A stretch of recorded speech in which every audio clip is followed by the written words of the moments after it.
Hello. You take the middle. Oh, okay. All right, fine. Hello.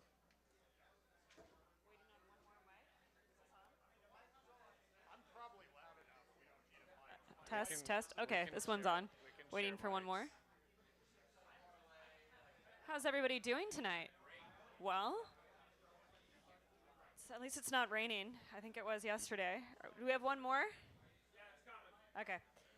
Uh, while we're waiting, do we want to do little intros? Nick, would you like to introduce yourself? Hi, I'm Nick Carter. I run a venture fund called Castle Island Ventures in Boston, and I'm very fired up about this whole debanking issue, which is the topic du jour.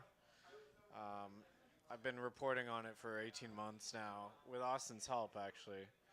Austin was instrumental in my work, and a lot of things have changed, including today specifically. Two important things happened today. So we're going to dig into it. I think that's the premise of this conversation. Yes, choke point. Austin? Austin, can we get a test on that mic? Yeah, I think it's working. Okay, great. All right, very quick intro for me. So I'm Austin. I once described myself on a podcast as a grouchy fixed income person, and that is the truth of who I am. So I had a long career in traditional banking and then worked in the crypto space at a couple of different places. I know a somewhat unfortunate amount about stablecoins and banking market structure. I teach at NYU. Great. So we're here to talk about choke point. So why don't you bring everyone back to the origins of choke point? Yeah, so there's the actual thing called Operation Choke Point, which was a real Obama era program. Obama's DOJ hatched it. And, depending on who you ask, it was a legitimate moral thing or a government program that vastly overstepped and caused a chilling effect on banks. So the objective of original Choke Point back in 2013 was to have bank regulators persuade the banks to not do business with a specific set of industries. The first being payday lending, so a legal but disliked industry, right? And then it kind of went too far, in my opinion. Opinions differ on this, frankly. Some people think it was great. I think it went too far. My view is it should be a more democratic thing. I don't believe bank regulators should be in the business of telling banks who they can and can't do business with, as long as they're legal industries. And from payday lending, it actually expanded to about 30 different industries, some of which were worse than others, frankly. And firearms was a particular one that got conservatives very upset. So that was a real thing. It ended when Trump came into office in 2017. And then what we're talking about with Choke Point 2.0, that is a name that we in the crypto industry attached to this. That's not the official name. That's not an official name of anything. Choke Point was an official name. Choke Point 1.0 was real. Was named by the government. 2.0 is a name we came up with, and it refers to the systematic campaign to pressure the banks to not do business with crypto firms, which again, some people agree with, right? A lot of people think crypto firms are too risky for banks to deal with. And I would argue that that began in late 22, early 23. And again, opinions differ. Some people say it was in the open. It wasn't a conspiracy. It was just rational bank regulation. Others, including us, will say it was a coordinated, concerted effort to, unconstitutionally persuade banks to debank crypto firms. From my seat as an investor, all of our firms, every single portfolio company struggles with banking. So we see the effects firsthand. So that's Choke Point 2.0. What would you add there, Austin? I think part of the difficult part about assessing the choke point efforts from the outside relates to the nature of how banking guidance works in the United States, which is to say it's confidential, right? So you get a lot of conflicting accounts where regulators will say, well, we didn't really mean that. We said X, Y, Z. It's just high risk. And banks will be like, yo, dog, you told us you'd put us to death if we banked these people. And then banks themselves cannot always tell the people who are being debanked why they're being debanked. There we go. All right, let me use yours. There we go. So banks themselves can't always tell people why they're being debanked. And this creates, like, call it 2 layers of obfuscation on this thing. The other problem, Nick, you raised this, is that at the heart of both of these efforts, like, the starting point is probably legitimate regulatory concerns. Because if you guys were familiar with payday lenders in 2013, there were both a lot of abusive practices from a credit perspective going on there and a lot of, like, anti-money laundering concerns that I will tell you as a longtime bank person, totally valid, right? Like, this is not conspiracy theory stuff. This is, no, that guy's literally a drug mule for one of the Mexican cartels type stuff. So that should be looked at, but then you spin it into something much, much larger, targeting people who were, quite frankly, totally legitimate. Same thing with OCP 2.0. Like, if somebody wants to tell me, hey man, sending unlimited amounts of money with no checks to FTX is probably a terrible idea, I would be like, you know what, yeah, that's a fair point. But then you roll down the hill to something I'm personally aware of, like debanking somebody who took a job as a lawyer in this space at a, like, company that literally only makes software. And when I say debanking them, I mean their personal accounts and their children's accounts were closed by a bank, like checking accounts. Obviously, that's a bridge too far. So there's a lot of sound and fury. I would urge everybody here, understand the framework of why that's happening has to do with how these things occur just in general. Well said. Yeah, I mean, I think it's come to light recently with the Andreessen interview, and I think a lot of we all assumed that people were aware of this issue. It clearly wasn't an issue that people were aware of because it got some more steam. Talk a little bit about that, because I think maybe we thought we had gone, we had vocalized this to the masses, and it really hasn't landed. Yeah, I mean, I did my best to tell people about this. I don't think I could have done more. We're blaming you. I could have done more. But as it turns out, no one outside of crypto was aware of this until Mark Andreessen came along. Well, explain that to the people who didn't see the podcast. So Mark Andreessen appeared on Joe Rogan's show, and he said, debanking's a thing. 30 of our founders in our Andreessen portfolio were debanked. It's not just crypto, it's politicians. It's Melania Trump, Barron Trump were debanked. Politically exposed persons, so to speak. And it's crypto, it's fintech even, which is true. There is a bit of a crackdown that's happening on the fintech space via the FDIC. That is the case. And so this brought the issue to light. The problem was that he fingered the CFPB as the agency that was responsible, which is not the agency responsible, unfortunately. So it didn't really help her cause that much. I would argue it's more the Fed and the FDIC which are responsible for this. The CFPB is a neutral force in this. And so he helped a lot by vocalizing this and bringing it to light, but also he didn't help because he got some of the causality wrong. Where would you add, Austin? So there's this famous slide that was in a JP Morgan presentation. So how many of you guys are familiar with, like, the Pepe Sylvia meme of, like, Charlie from It's Always Sunny in front of the conspiracy theory board?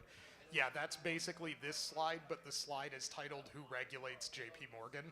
So I have a lot of sympathy for Mark, and that the answer to who regulates you in the US banking space is yes, everybody, also nobody, and we don't know and they don't know.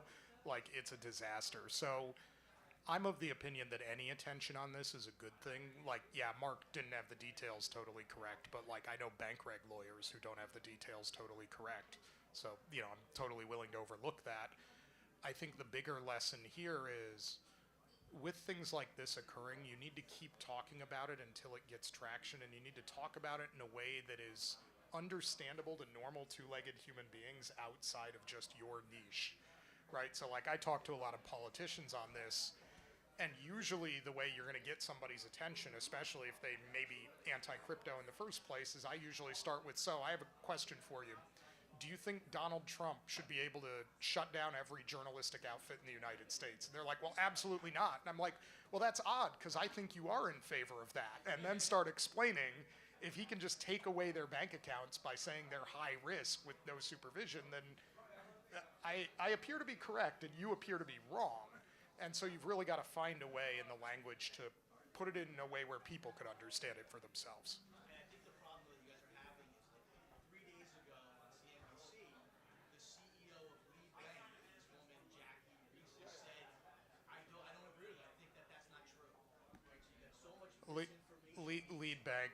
lead bank has every incentive to say that. What 'cause did they're she one of say? She said it's not happening? That's not true what he said. Yeah. Really? 3 days ago, you see that interview on CNBC. We should look that up. But lead bank, as one of the few banks who's still banking people in crypto, has every incentive to say that because it's helping them that other people can't. But Yeah, I mean, they have a kind of a moat, so to speak, because they are the most prolific bank in crypto. But yeah, I'll add to Austin's point here. I know it's like, you know, you want to always like turn the tables, be like, what if your enemies had this power that you're wielding, right?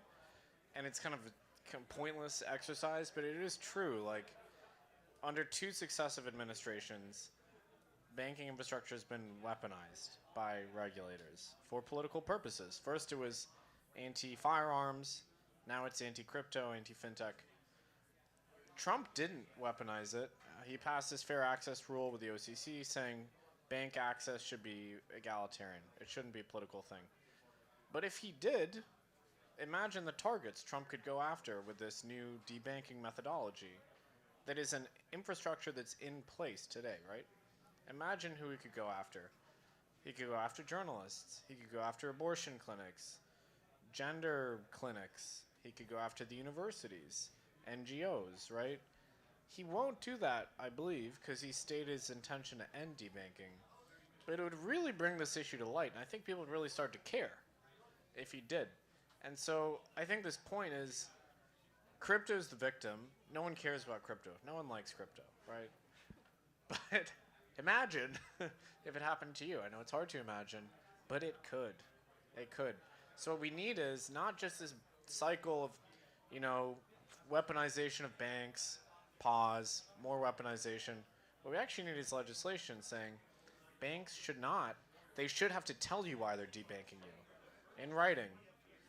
They should not, regulators should not be able to go to banks and call them, verbal guidance, and say, we think this industry is high risk.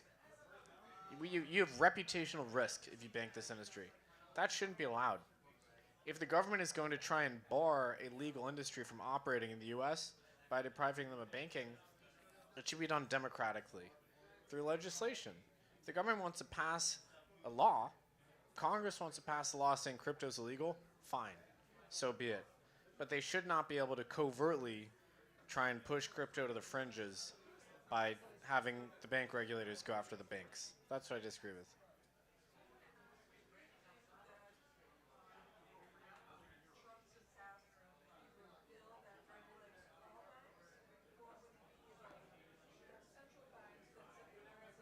Here, I'll just repeat the question.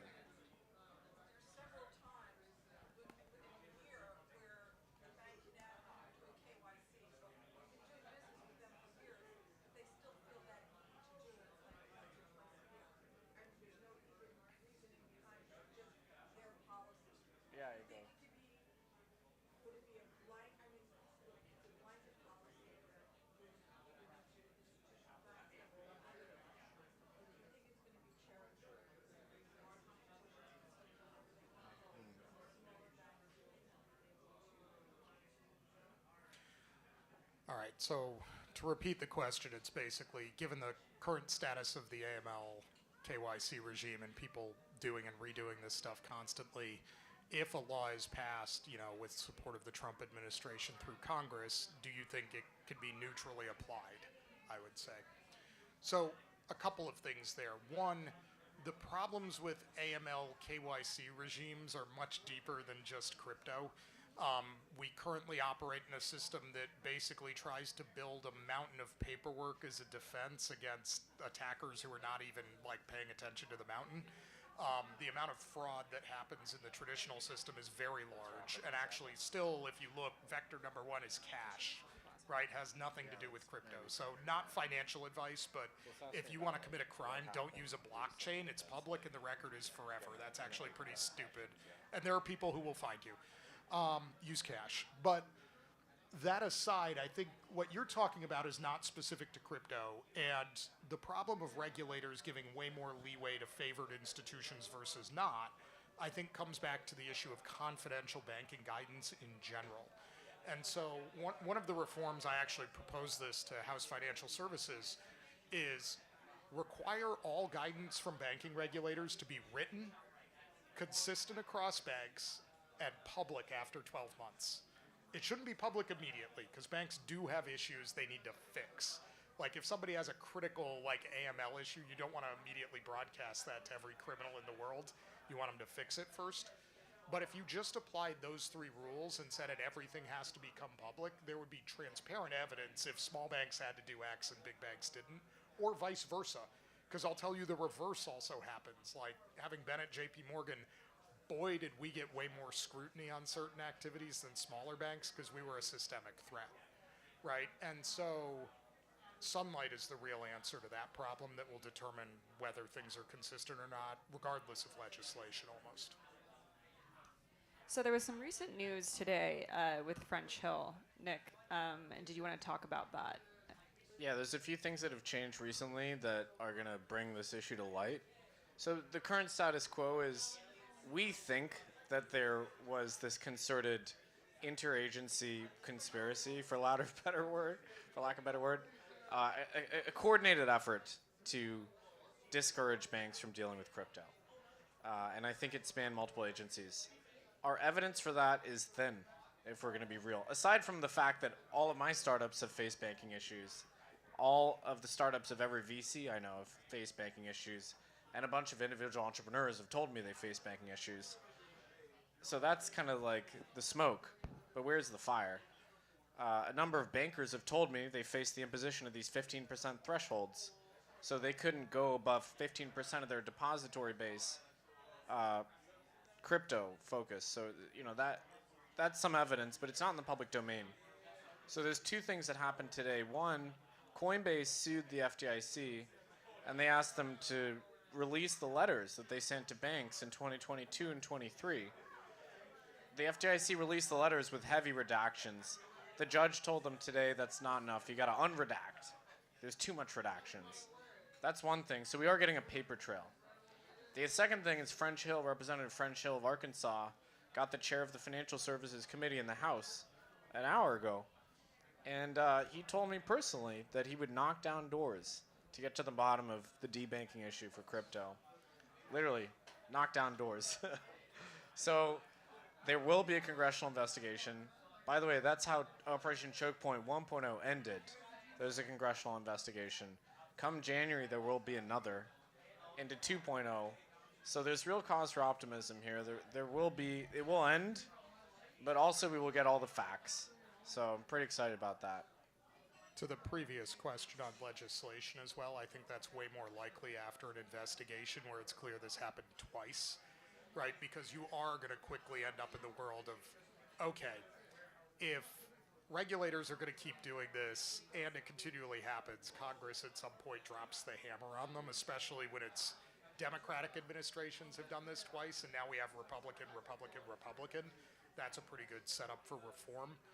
I would also say important on that, and also happening, Marty Gruenberg, who's the current acting chair of the FDIC, keeps leaking information in hearings and saying things that might be false, that are now becoming demonstrably false.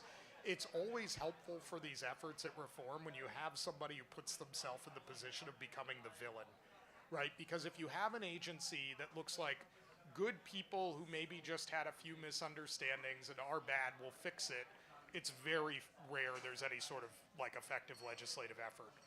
On the other hand, if it looks like a dude like lied to Congress either because he deliberately lied or, I think more likely in Marty's case, did not even know what his people were doing, right, then you get into the probability of reform going way up situation. So what is justice in this situation long term? Is it a congressional hearing? Like, is that going to make everyone feel better? Like, Nick, you've been screaming about this forever. Both of you guys have been, like, shouting from the rooftops. What will make you feel good at the end of the day? Yeah, it would make me feel better. That would make you feel better. Okay. Yeah. What's that? Yeah. I mean, all I want is for my startups to be able to do business in America and get access to a bank account, which shouldn't be a questionable thing. Well, we were talking about it earlier too. It's all the little guys. It's not the big. It's the little guys. It's the not big the big guys. yeah. Coinbase, Kraken, they have bank access. The little guys, it's going to be very hard to get bank access, and it's going to be hard to get transactional banking. Anything slightly more complex than ordinary corporate cash management. So yes, you can get a bank. You can go to like, North Dakota Farmers Community Bank Association, and you can deposit cash and withdraw cash. But what you can't do as a crypto startup is onboard for API banking, anything complex. You have an 8-month onboarding period, and the bank will say, okay, maybe, we'll look at it the next year. That's what needs to change. These crypto startups cannot do business effectively in the USA today. So yes, it'll change day one when we replace FDIC and OCC chair, but I would want to go much further than that and seek a permanent end to this practice and seek legislation. There is proposed legislation, I'm forgetting what it's called exactly, something like Fair Access to Banking Act. So that's what I would look for. Yeah, I'll even take that one step further. So let's start on the personal side of things. I think we are at a point in the United States where there is actually a constitutional right to banking access, which sounds like a weird thing to say because I'm saying like private entities have to do business with like individual persons. But so if we were to travel back in time way before the creation of Bitcoin to like the 1970s, and you go look at literature then of how many transactions do people actually do with their bank, it's like buying a car, buying a house. You could largely operate in a cash economy and occasionally write a check. Okay, cool. Now, if you go do a survey of major providers that people work with on a daily basis just to live their lives and say, hey, can I pay you in cash? Almost every single one of them will say no. Right? Like, hey, we're in New York. Call up Con Ed and be like, where do I come hand you cash to pay my power bill? And they're going to be like, fuck out of here. Okay? Try like having a phone, right? Like buying something from Amazon, buying health insurance with cash, right? You cannot operate in a cash economy. And that's because we have deputized banks through federal legislation to have a monopoly on the payment system. So if we're going to say, hey, to be a two-legged human and operate in society, you need to have electronic payments. And to have those, you need to have a bank account. I think, like it or not, we've created a constitutional right to banking access for people. And so it needs to be evaluated through that lens. And I don't know if the right answer is force individual banks to do it or like create a bank of last resort, but there should be some entity required to bank people if they cannot get a bank account anywhere else. Like, deal with it. If you don't like that, totally fine, pass a law requiring everybody to take cash for payments. Cool. One of those two needs to happen. Two, to Nick's point, this is a far greater issue than just crypto, but boy, are US regulators technophobic, like as a general statement. So how many people here have lived in Asia? Okay. How many of you have used a payments app in Asia? Yeah, money moves instantly and it's really convenient, right? So I do some work with the JFSA. Japan has had 24/7 real-time payments, just to be clear, since the very early 2000s. We are 25 years out of date in our financial technology in the United States, and that has to do with exactly what you were talking about, which is the regulators are like Neolithic on their views.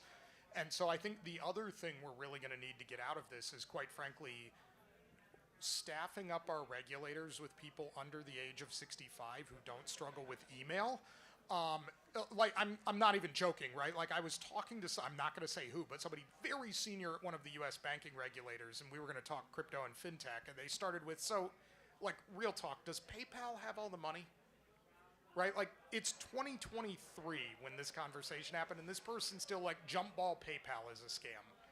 This is where our banking regulators are right now. We really need to fix that.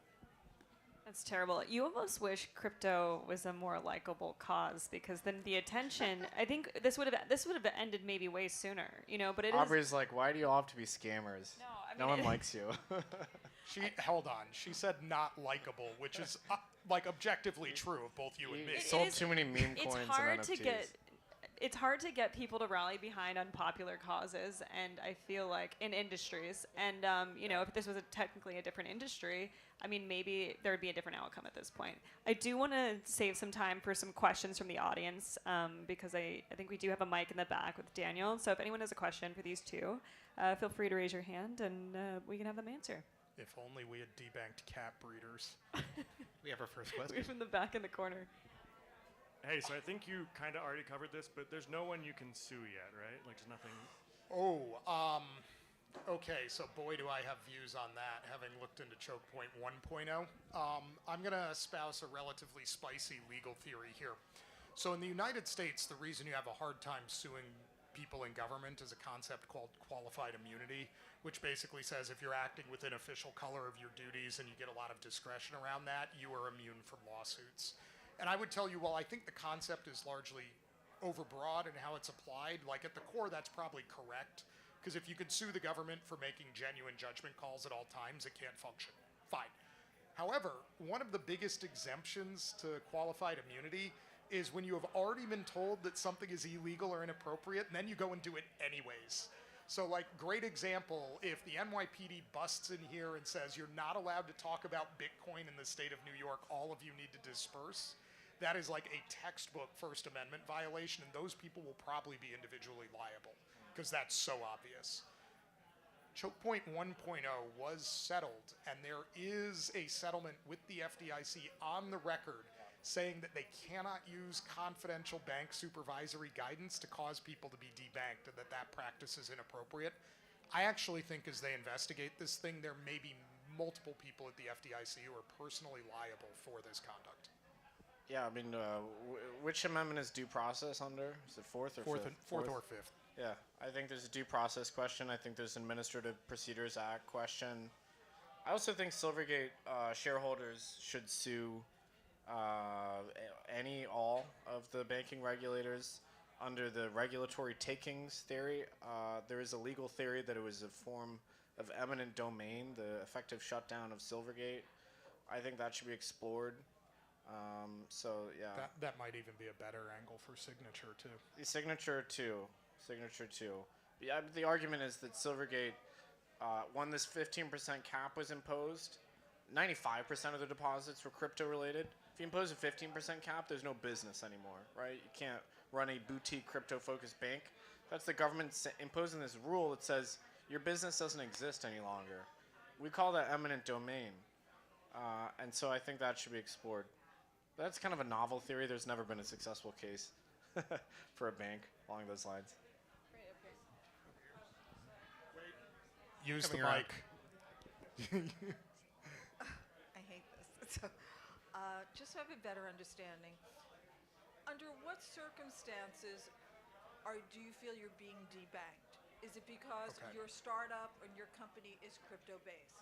So that's where they're using their KYC, that they don't feel what your profession is it's in conflict of their fiduciary rights, or for what basis are they doing this? Yeah, I mean, I'm so- trying to figure it out. Yeah, so there's layers to this question. So let's start with the basic stuff that is objectively bad in terms of being debanked. So you have a bank that wants to do business with those customers. They cleared all of their internal checks. The customers appear fine, and the FDIC shows up and says, if you bank these customers, we'll put you out of business. That is objectively debanking, especially as that applies to very basic banking services. So like checking accounts, debit cards, operational accounts. Because to argue that, hey guys, checking accounts are too high risk of an activity for a bank to engage in, like, is an argument that's ridiculous on the face. Shut down all the banks. Now, that is definitely illegal. TB. Okay, I'm going to say something that maybe will conflict with Nick. The PEP argument is a totally different argument. I don't agree. think that's related here. That's its own issue. I agree.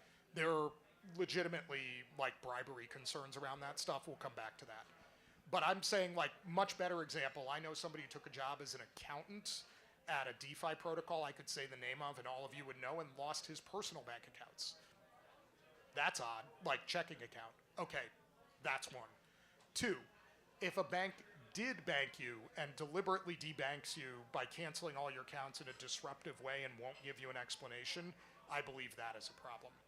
What I don't think is a problem is if a bank tells you on day one when you show up, hey, we don't want to do business with you in the first place. Like, if they don't want to bank the whole industry, so be it. I'm more concerned about people having been provided services and then getting rugged. than a bank that, like, if, Fifth Fuck Technology Bank of Idaho doesn't want to bank any tech companies, fine, you guys do what you want. The third part, which is way more complex, is once you leave just basic banking services, what are the risk judgments being used to debank people doing more complex stuff? And there my standard is, I think you need objective evidence. It can't just be, well, it kind of feels weird. We don't know if you're totally trustworthy. Because let me remind everybody, hey, there are some people in that group who are scammers and criminals and unsympathetic, so we don't want to do business with any of those people, and that's much safer for the bank, was literally the rationale of redlining. And nobody's okay with that. So unless you want to open that door again, we really should not be doing that. Anything to add to that, Nick? I do think you made a good point, though, about all the private individuals who have been debanked, and we didn't really touch on that quite as much. But that's people kind of weren't speaking up on it, and then you see people coming out on Twitter and finally raising their hand and saying, "I was debanked too." Because the reason for that is you don't want to expose yourself as someone that's risky to do business with because you want a bank account. This literally happened to us, Castle Island, in early 23. Our corporate Castle Island management account was kicked off of our primary bank. We are a venture capital firm. Name the bank. It's a secret. Name the bank. Dollars in, dollars out, right? Dollars in, dollars out. There's no crypto at any point. We're not depositing crypto with the bank. And we were debanked. And then we had to pull favors to get new bank access. And those folks, the MD at the new bank I got, told me, do not tell anyone that we were banking you. We do not want to be known as providing services to even a venture capital firm that's dollars in, dollars out. But that's not even the thing I'm worried about. I don't care about, my bank access. I care about, as a startup in the US, if you do crypto stuff, you will not be able to get anything more complex than basic cash management banking. You just won't. And that's still the case today. It's terrible. It also becomes very anti-innovation when you do that because you're allowing banks to deliberately impede people who would go compete with them. And there you also have an antitrust, anti-competitive issue, right? Like imagine if we allowed the current 20 largest banks in America to get together and tell everybody, hey, if you bank at any bank other than us, you can never trade with us and never bank with us ever again for life. That would be antitrust 101, and yet we're letting them do this to crypto and fintech. It's terrible. Un-American. Back there.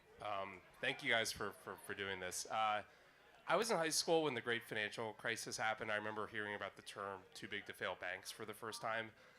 16 years later, it seems to me that the problem is meaningfully worse than what it was in 2008. And so let's say we get through the choke point 2.0 investigations and holding people accountable. Can we actually get to a point where banking in this country is competitive again, and there's meaningful choice between regional banks or the big four banks that are kind of too big to fail public utilities effectively? But I'll leave that to you. Well, thank you. This little thing called Dodd-Frank made getting new bank licenses basically impossible. You can count on the fingers of two hands the yearly bank charters that have been granted since 2011. And before that, it was hundreds a year be granted. And so the reaction to the crisis was to completely stifle any new innovation. And that is actually also one reason why choke point is so insidious. Because if you say that there's a market that's not being adequately served by the existing banks, what would you do as an entrepreneur normally? You're like, I'm going to start the bank that's going to serve this high-risk market. I'm going to be the crypto bank. I'll do the boutique. I'll get all the business. I'll take on the rest. I'll do it. You're not allowed to do that. A certain woman named Caitlin Long started a bank that was a crypto-focused bank, Custodia. They weren't granted the master account at the Fed.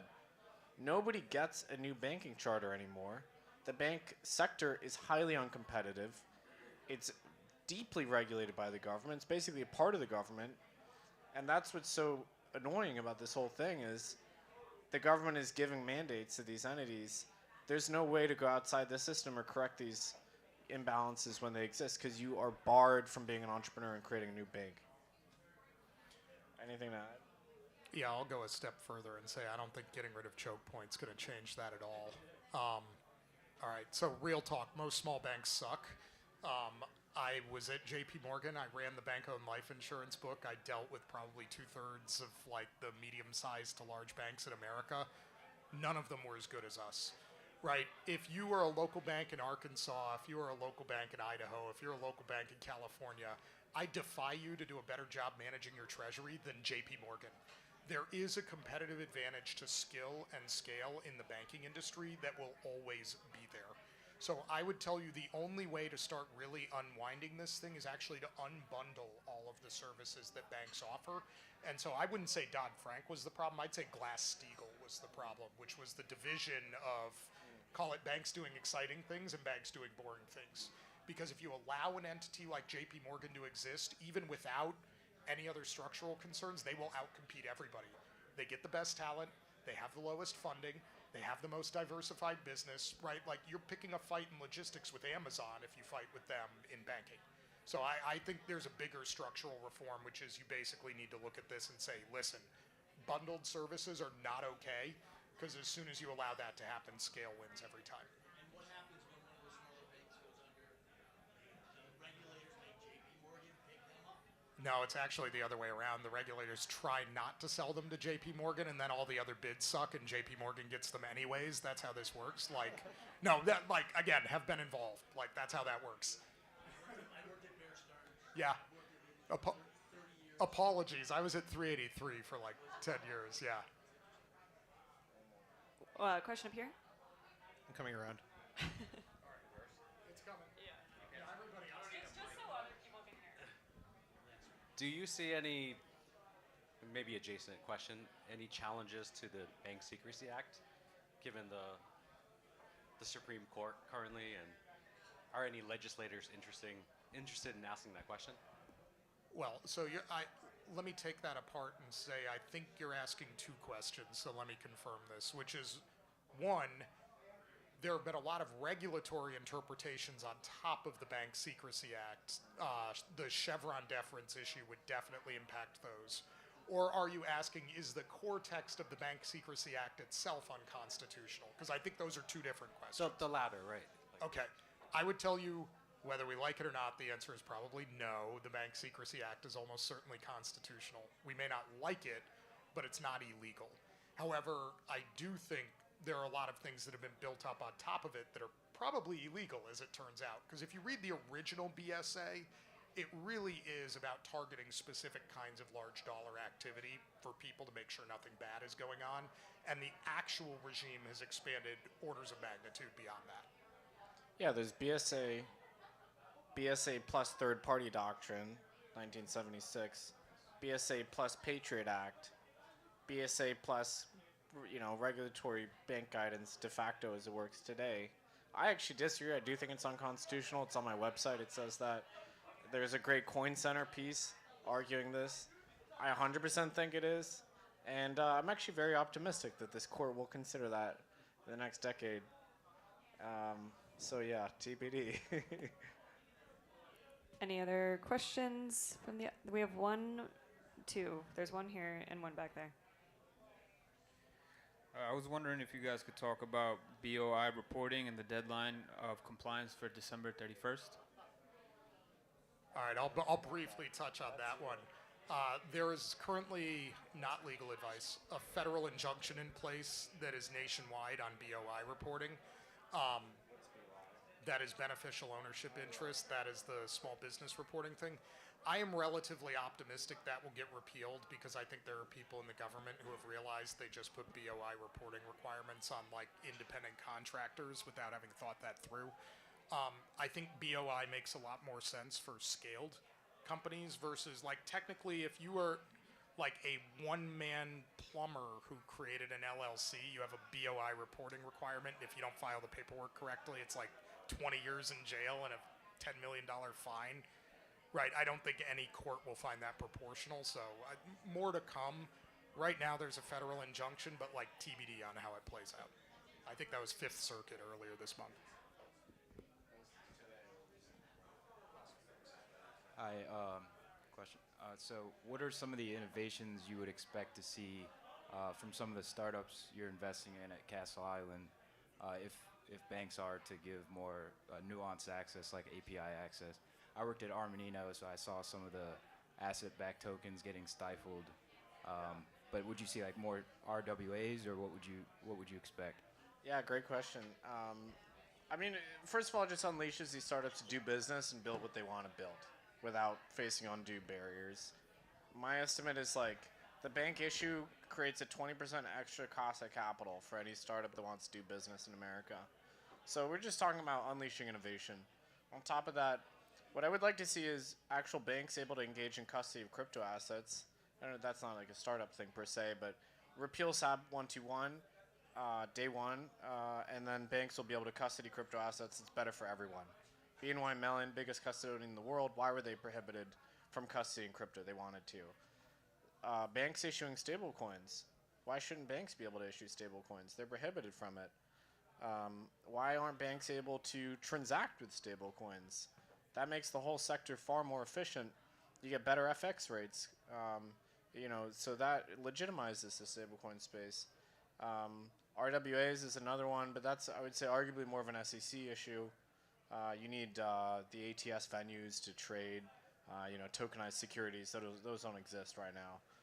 But yeah, I mean, in general, if this changes, the whole sector just becomes far more vibrant. Just like the cost of capital to start a business, operate in the U.S., just less. So that affects virtually every startup in the U.S. Crypto. I think there's been a lot of ink spilled in crypto around payments and money transmission, remittances, corporate payments, etc. None of that's workable without an interface eventually to the bank layer because of last mile problems. I think the other thing we'll see if this choke point operation is essentially taken away is you will start to see those things actually happen. There are some really fascinating things you can do with fintech layering of stable coins on top of trusts and money transmitters that solve all kinds of core issues with correspondent banking, money transfer, et cetera, that right now you just can't do, right? Everybody always asks me, well, why is crypto not caught on for payments? And I'm like, because you can't get a bank account, right? Not complicated. We have any other, one more. Okay, we'll do one more. Hey, you mentioned lead bank are effectively only bank for the consumer, for crypto industry, particularly for consumer deposits. What's unique about them, or why do others are unwilling or unable to service the space? Customers in Cross River wanted to do it, and then they both got enforcement actions. What a coincidence. Yeah, I would say, I think, the timing on that is really fascinating, but had the CEO of Lead made these comments 6 months ago, they would have gotten an enforcement action next week.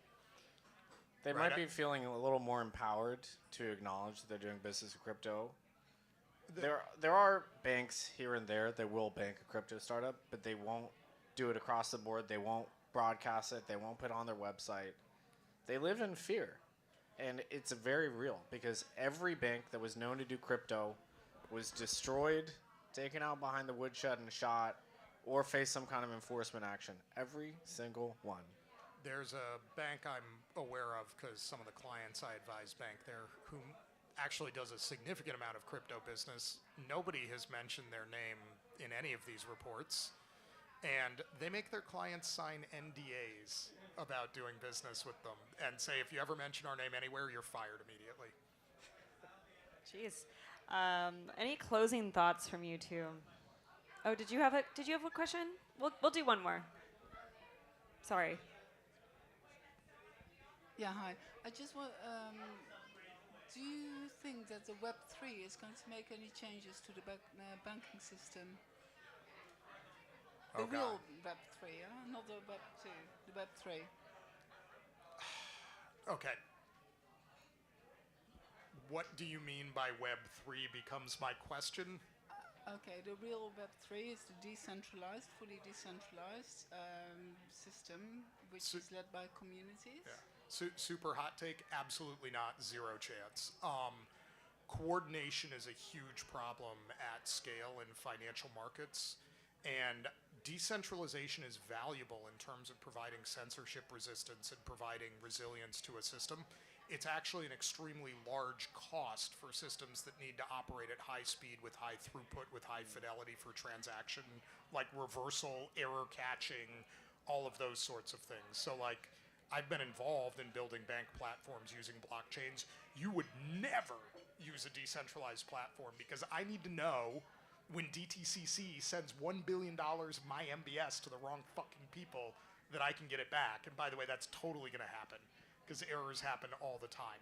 So I would say, I think decentralization and centralization is kind of a red herring as it pertains to financial innovation, because there are times when you want one and times when you want the other, and there's trade-offs between them. So the answer to that is no for mainstream finance. Yes for people trying to preserve assets, preserve value in the face of hostile regimes, because if I live in Venezuela and I'm an opponent of the regime, I sure as hell don't want my money on a centralized ledger. Valid. Do you have a follow-up to that? No. Okay. Yeah, thank you guys for coming out on a Thursday night to talk about banking. It's been great. These two have an op-ed in Fortune, right? Correct? That was out this week. So if you're interested in reading more, you can definitely go check that out. And thank you for coming out to PubKey tonight. Don't forget to tip your bartender. And a round of applause for these two. Thank you, guys. Thanks, Hobbs. All right, thank you so much. So next week, what do we have next week? We have, the filmmaker from Money Electric is going to be here from HBO, right? Yeah. Cullen Hoback. Cullen Hoback is going to be here, and we're going to grill him on Peter Nakamoto and all the findings, all the things. So allegedly, this was supposed to be a multi-part series. They have like hundreds of hours of like B-roll and everything. And then HBO condensed it to the 100-minute like documentary that they put out. We had Peter Todd here about a month ago, and now we have Cullen coming in, and we also have on Tuesday Foundation Devices, Tuesday, December 17th. We have Peter Rizzo coming back for Thursday. Games. That's the games. History and games. Look, we always have something going on here. Follow us on Twitter. Subscribe to the meetup.com PubKey page. Thank you for coming out. Always free, open to the public. Tip your bartenders. And thanks for coming. Happy holidays and Merry Christmas.